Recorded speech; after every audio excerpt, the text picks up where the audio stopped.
Good morning, good afternoon, good evening, ladies and gentlemen. This is Pick Top, Pulling Pits and Opinions with your host, Gunny G, where service members help service members, period. Follow, like, subscribe everywhere you get your podcasts and on some social media platforms. Let us know how we're doing. Any criticism is good criticism. Ladies and gentlemen, we got a special guest, super famous in the presence of greatness, Mr. Rob with Hots and Cots. I'm telling you right now, I'm super excited about this session. Sir, thank you for your time. Thank you for your service coming on this, this little guy's podcast. It means a lot to me. Tell the listeners where you're from, duty stations, operations, T80 opportunities that you got in the military, and then obviously when you transitioned and where you're at now. Yeah. First, thanks for having me on this great podcast, this amazing podcast. So I enlisted into the Army Reserves in 2000. I was a junior in high school. I didn't know what I was going to be doing post high school. My parents gave me three options. You can go to college, you can get a job, or you can go to the military. Those are your options, but you can't just freeload. Um, I didn't really know what I wanted to do. My dad was in construction.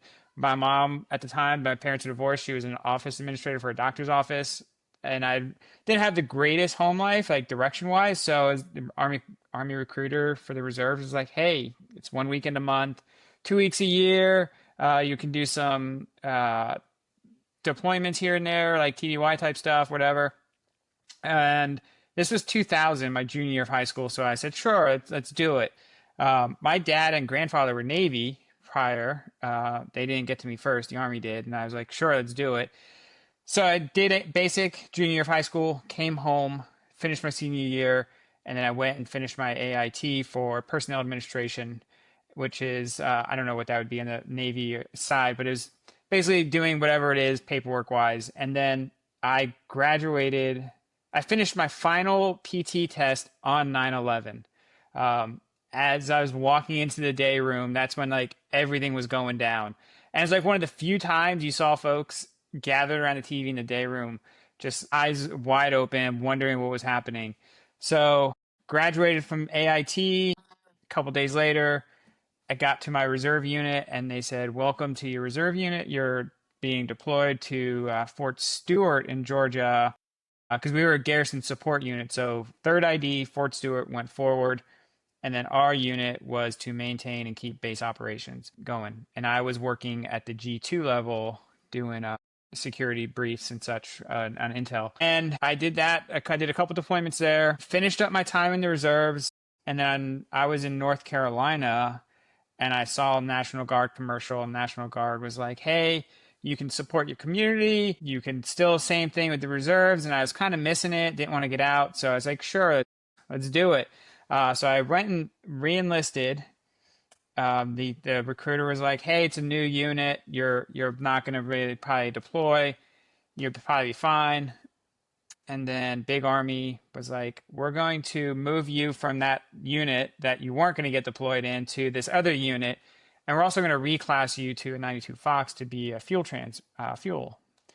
So it was 2009. I should have known better, but it was like right in the middle of the surge for GWAT. Everyone was deploying. I mean, folks were getting extended, 1.5 deployments. So I got deployed to Iraq. I was there for about a year between mobilization for Shelby and NTC, all that stuff. It was a little over a year. So I was doing bulk fuel transportation from Fob Falcon to the smaller Cobbs gathered around Baghdad airport and everything. So that was, I got back and I finished up my time in 2014, got out as an E5, and I've been out since then. I enjoyed my time. I miss it. It really shaped my life. I owe a lot to the Army. It put me on a different trajectory for my life. Probably wouldn't be where I'm at now. And I'm very grateful for that opportunity. And I've been in the civilian workforce for that since then, and software development since then. Rob, I'll tell you what. So you're a little short of 20 reserve time, or why didn't you finish? Yeah, it wasn't fun anymore. It wasn't what I was wanting. It was becoming a full-time job at that point. Like I didn't want to do that anymore. Like I already had a full-time job. I wanted to I had a wife. I wanted to start a family, like start that, laying the foundation for that. And actually, I looked into going back in like through, I want to say it's like 2 years ago, maybe a year ago. I looked into a direct commission program for the Army National Guard and Army Reserves. I put in my packet. I got my recommendation letters. I did everything I needed to do for direct commission. I was ready because I wanted to finish up my 20. I wanted to finish up my time. And then we ended up having, my wife got pregnant with our third child. And at the same time, the direct commission program, they froze the program. I got an email saying, "Hey, we froze the program. We're not doing it anymore until some unbeknownst time we'll reopen it." And I had my third kid, and I was like, I kind of lost. They kind of lost their moment to get me back in, just because I had it's just a lot with kids and family, and I'd have to go back through basic again and probably some sort of probably train up for direct commission. I'm not sure the details, but it didn't work out. Like it just wasn't in it. I'm still not opposed to it. Like if the right opportunity presents itself, I would reevaluate. But right now, it doesn't look like it. Well, I'll tell you what, they definitely are missing out on a good soldier. I'll tell you what. Uh, so you were kind of in the reserve field, so not full time, but then it became full time for you. How was your transition back to the civilian sector after doing that a long time, full time after deployment? After deployment. Yeah, it was. It had its challenges for sure. It's weird. Like after any deployment, being whether it's overseas or stateside, whatever it is, you're gone for a year. Life back home keeps going, and things don't stop. So you kind of have to readjust. Like your friends that you had before, their lives kept going. It changed. Going into the workforce was a little bit of an adjustment at times. I was pretty fortunate with the job that I had. It was a very small company at the time, so it wasn't too much of a readjustment getting back in. But I was also still trying to figure out what I wanted to do career-wise at that time. They were good jobs, they paid the bills and everything, but it wasn't my passion. It was just to pay the bills. So it wasn't too bad. I know I've heard stories it was a lot worse for folks, but for me, it wasn't anything crazy or out of the norm for me to readjust. Though I think the biggest component was just family and friends in that space. Yeah, Rob, thank you for that. Well, so transition is different for everybody, but I got to ask one more time. I got to ask another question for it. Is how did you adjust going back into the family being gone so long? So we know Jody, so it was very difficult for me coming back home in that time. So I it was coming back home at least from like Iraq. It was very hard in that sense because I my whole life got turned upside down. It was very hard. I was in a bad mental space of who I was, what I left, what I came back to. It was to be transparent, it was very hard for me in that time coming back from Iraq. And I think it was I was doing what I felt was I signed up to do. I was supporting my country.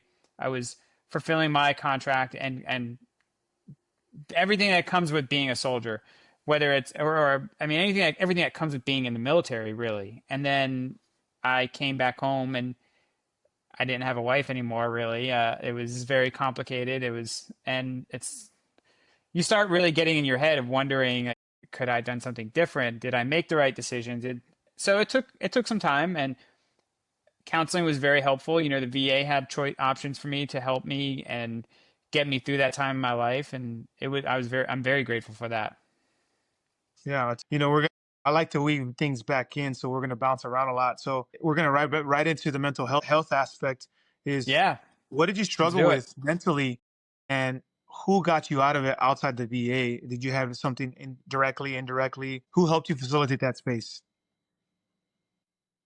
Yeah, I wish I could remember his name. Gosh, I wish I could remember his name. He was a VA counselor, but knowing that my value, my worth, and who I am is more than just my failed marriage at the time. So that was beneficial, and I think also at the same time it helped me unpack things from growing up to really find my worth. We all have this baggage of what we think from growing up isn't problem because we're used to it. It's what we grew up with. But when you kind of take a step back and you look at it, and you're like, well, maybe that wasn't as quite as normal. It wasn't normal that I didn't have running water in my house for this span of time, or it wasn't normal to have like bugs and cockroaches in your house. So it's like things like that, taking a step back from and being with accountants, because when you're in it, you think it's fine.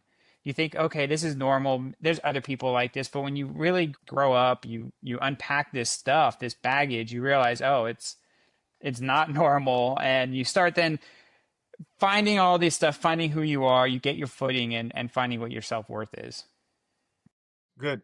I tell you what, service members when they transition from active duty, I'm sure even from reserves, the reserve component's the same a little bit. They struggle with mission, mission, purpose, and those type of things. Provide them some insight, like, hey, this is what helped me. I know I might be different. It might be different for you, but this is what helped me. It might help you. Give them that tool for the toolbox.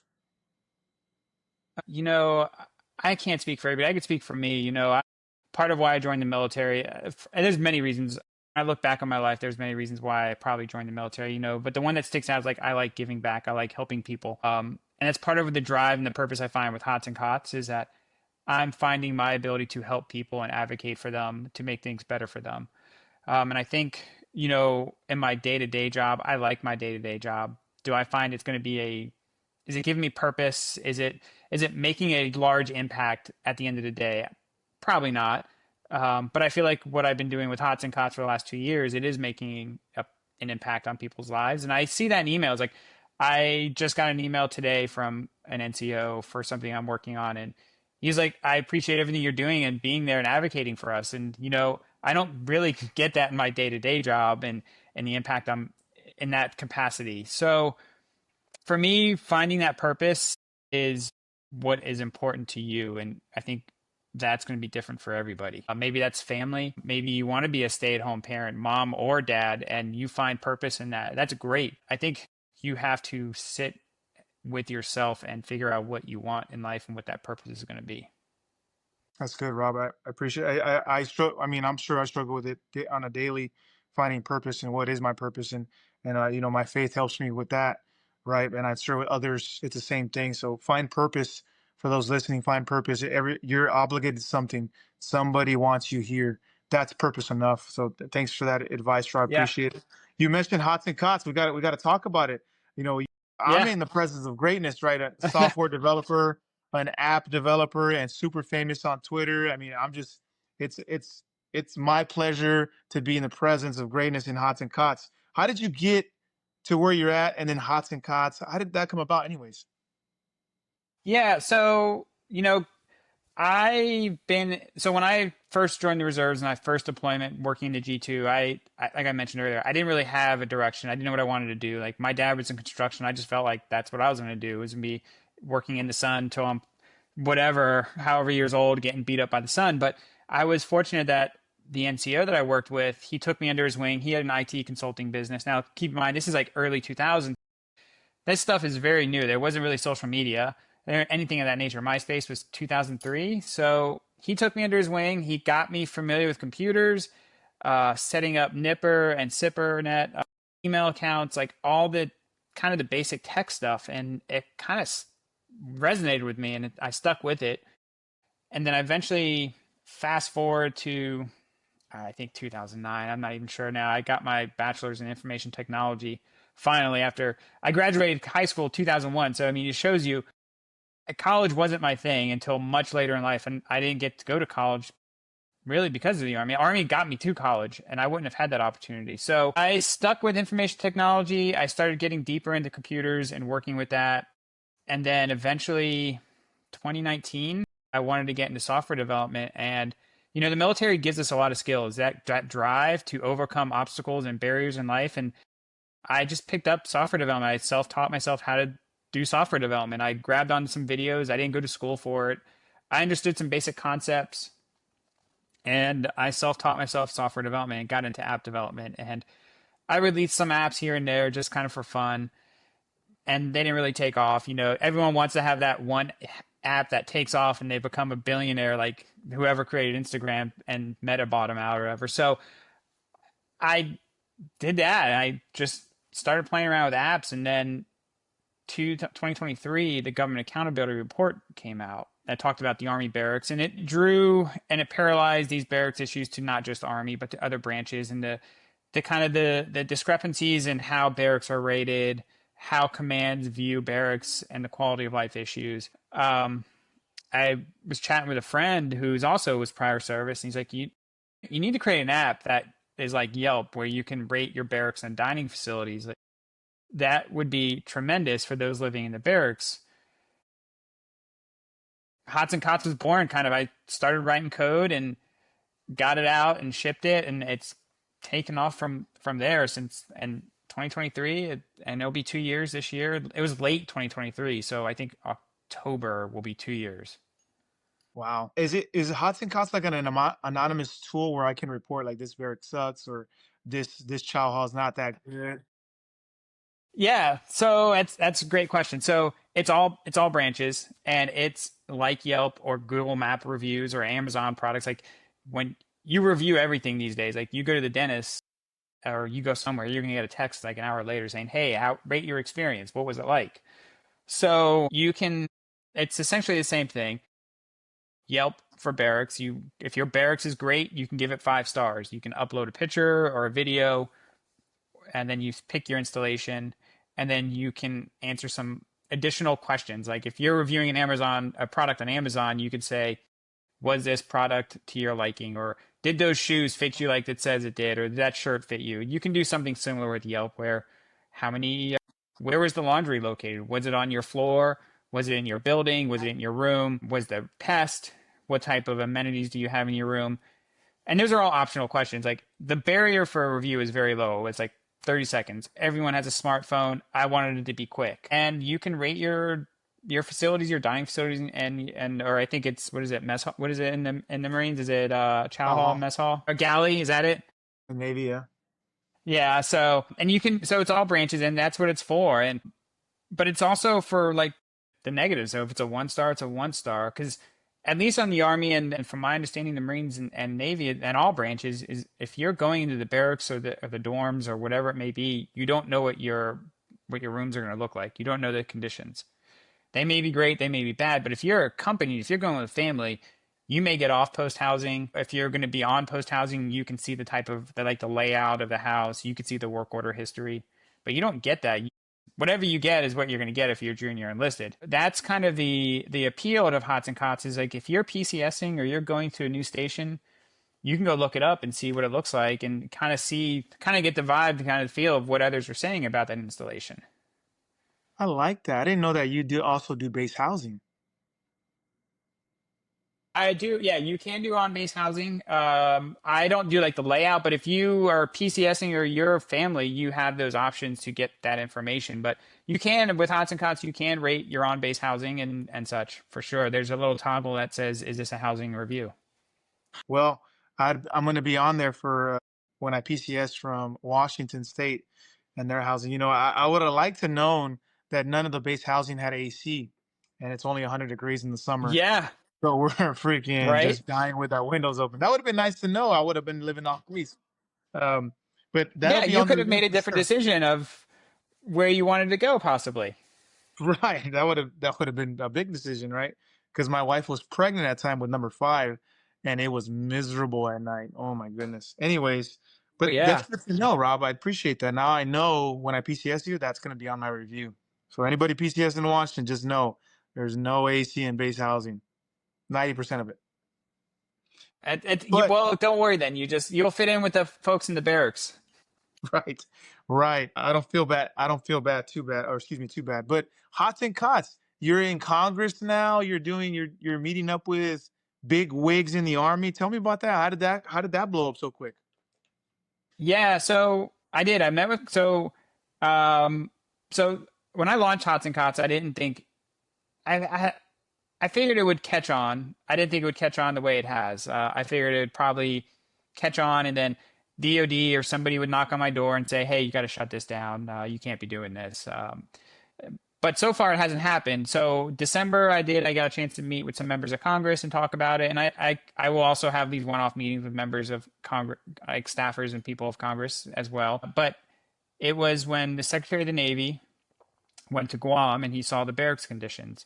And this is the disconnect that we see. So the Secretary of the Navy, he's not prior service. He was a civilian, And I think most civilians think military, they're going to have good accommodations. They may not necessarily have like Kardashian type style barracks or rooms or whatever, but they're going to probably have good accommodations. They're going to have good food.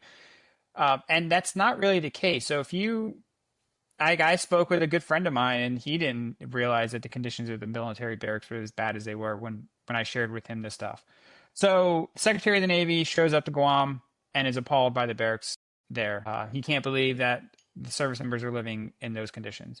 So I made a tweet, kind of a, it was honestly, it was a fire and forget type tweet. Like, hey, Secretary of the Navy, I'm doing Hots and Cots. I'm doing this. Let's work together to improve quality of life, improve barracks and such for our service members.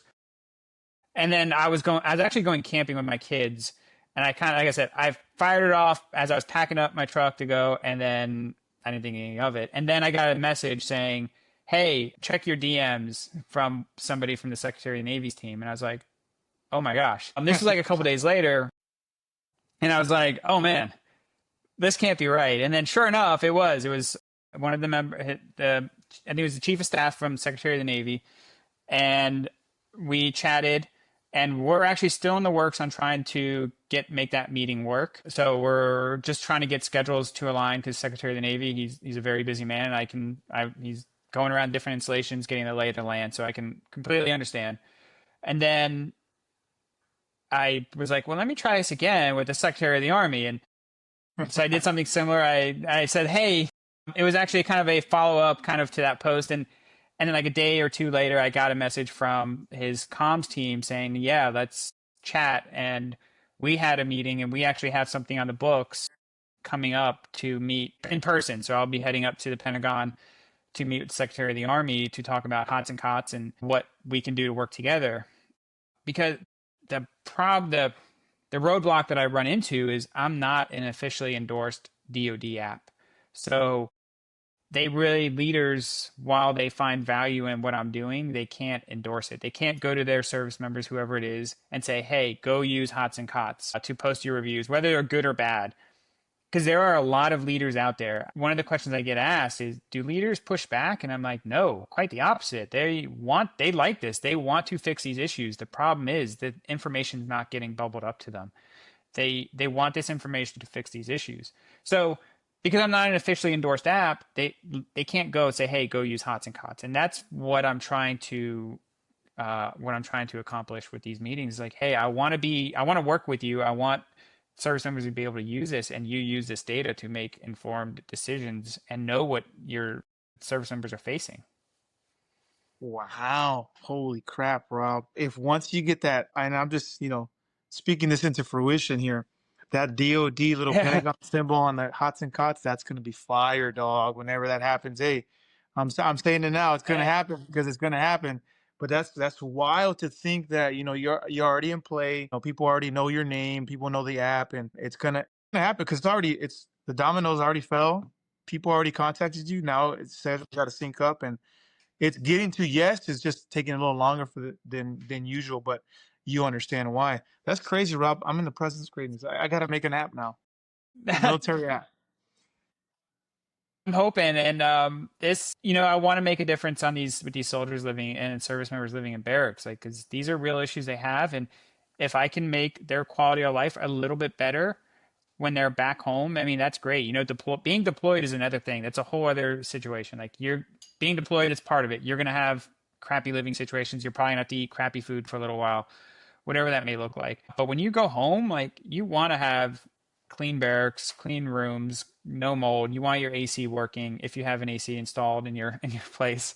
Um, you you want to have food that's cooked appropriately, and we owe them that. Like that's that part of the contract when they sign up. Like I don't know about you, but when I remember like the recruiter was like, hey, you don't have to worry about food or your dining or your barracks when you're deployed, or when you go on these bases with the reserves when you get activated, like that's all taken care of.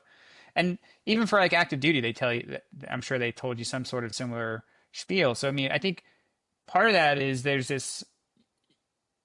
I mentioned I grew up with like about running water at times and mold and bugs in my house. Like if I'm living up and growing up in that and I'm going into the military thinking I'm going to get away from that and I'm just getting the same thing, like I joined the military to get away from that, not to live in that same condition. So we owe that to our service members.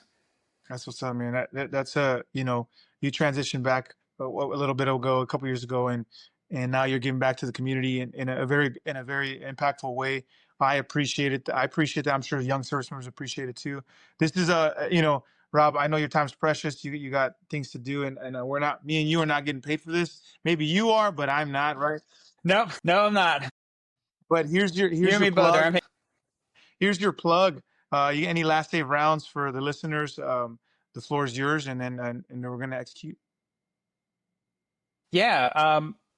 If you're living in the barracks, if you're eating in those chow halls, junior enlisted, download Hots and Cots. It's on iOS, it's on Android. If you're not sure, go to HOTSCOTS, I mean, check out the site. Um, and it's anonymous. I'm not gonna if some commander comes knocking on my door asking for your email, I'm not gonna give it over. I'm not in anymore. Like I already have my 214. I am so I mean, I'm not you just email me and I'll post a review on your behalf, like whatever that is, whether it's 1 star or 5 star. I mean, it's I want to I the more folks post these reviews, the more impact I can make on folks' lives. Awesome. I appreciate you. Where can they, if they want to know where Rob and Hots and Cots, where can they reach you at? Besides the app. So you can find me on the app. You can find me on Twitter or what is now called X under hotscots_app. You can find me on Instagram, Facebook, or you can just go to hotscots.app and find me there as well. Appreciate your time, Rob. Ladies and gentlemen, it's Pit Talk, pulling pits and opinions with their host, Gunny G, Rob with Hots and Cots, where service members help service members, period. Follow, like, subscribe everywhere you get your podcast and on some social media platforms. Let us know how we're doing. Any criticism is good criticism. Ladies and gentlemen, me and Rob with Hots and Cots, we out. Rob, I'm going to reach out to you a little later for a picture for your video thumbnail. And thank you for your time. It's Okay. my pleasure. Yeah. Thank you for having me, man. I I'll see really you later. appreciate it. Thank you. I'll see you later. Have a good one. Bye.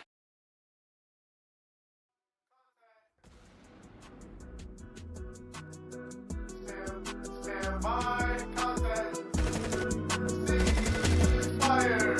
Stand by, contact. Cease fire. Pit Talk is a podcast featuring active service members who discuss their thoughts and opinions on various issues surrounding military life, current events, and history. The statements heard here are the opinions of its members and guests. These do not necessarily reflect the views of the Department of Defense and are not endorsed or sponsored in any way. Listener, viewer discretion advised.